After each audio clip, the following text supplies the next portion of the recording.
All right, I'm gonna go over my at-home stuff here. So my main thing that I use at home is a Boss Katana. That guy down there. This is a 100-watt 2x12. And then I've got this pedal board here. It's mostly different types of delays set at different speeds. 2 different flangers set at different speeds. Volume pedal, that's an old BB535 wah pedal. I like it because it's got the boost on it. So I like this Boss Katana a lot because I can just record going straight from the amp directly into my computer using GarageBand. And there's all kinds of different settings. I've got my acoustic out because, as you can see, there is an acoustic guitar setting here. And then there's 4 different channels that you can record presets on. So I'm going to just demo the acoustic sound for this really quick, and then I'll get over to the electric stuff. Now let me turn, I gotta kick the volume pedal back on.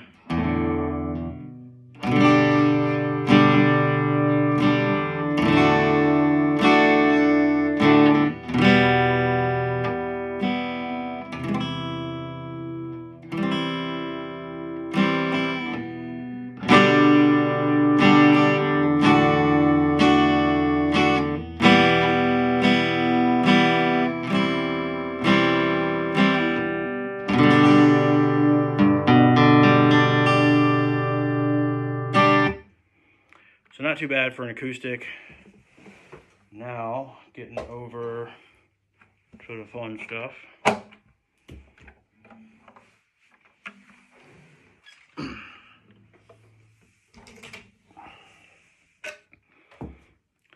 This is my main guitar here. It's a 1984 Les Paul Custom. The serial number was stamped on my birthday. So this is July 9th, 1984. Looking at both of us, born on the same day. Kind of cool. Anyway, so yeah, this is my main guitar that I normally use.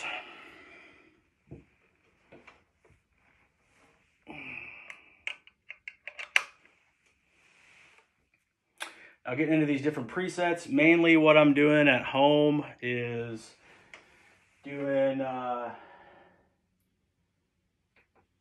some different heavier stuff, mostly.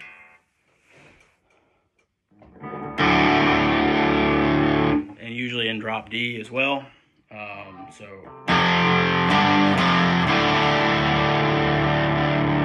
again, this just, I mean, you can get the Katana to sound like pretty much any amp at all. I've kind of tried to emulate Adam Jones's setup, I guess. That's what my pedal board is kind of based on too.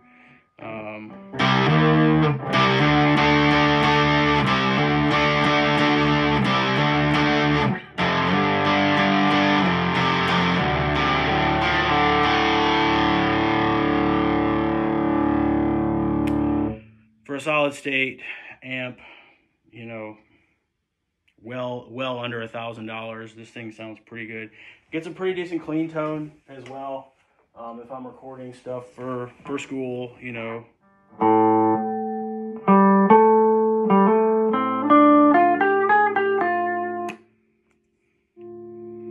Get it on the neck pickup here.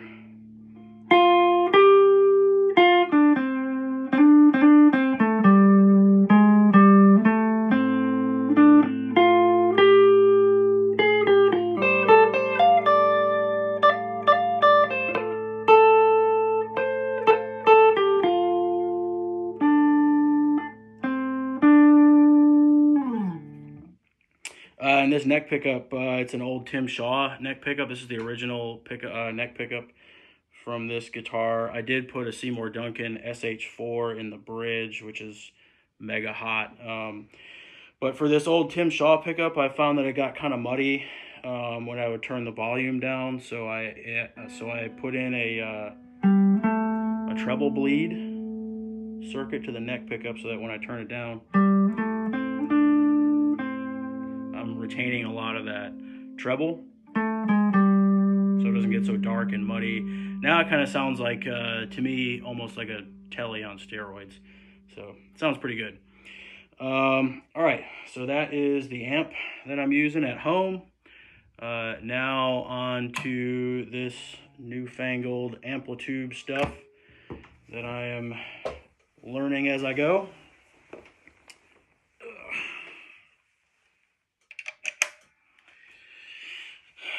So again, what I've set up on Amplitube here is kind of an Adam Jones.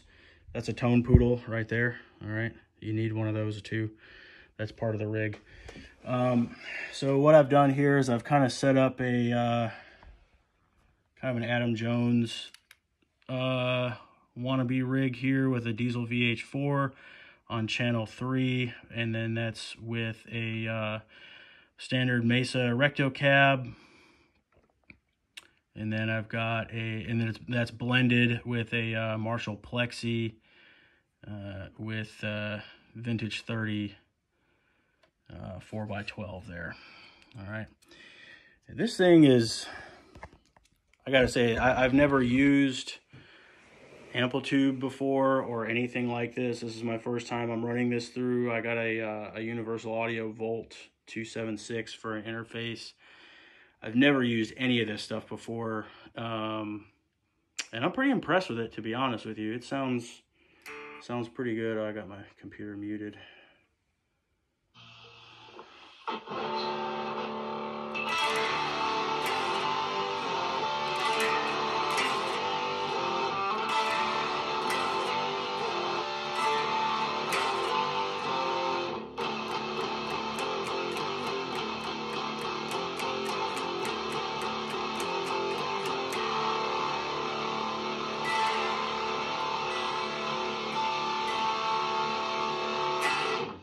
Anyway.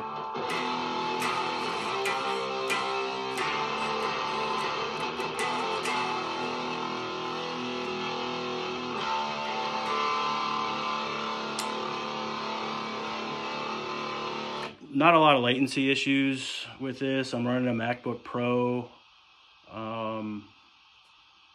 Yeah, I mean, I haven't had any issues with latency or anything like that so far. I'll get some other stuff preset into this Amplitube thing once I get used to it, but yeah, that's what I got going on for the at-home stuff. The next video will be my live rig. I play in church every week, so I'll show you guys that. Thanks.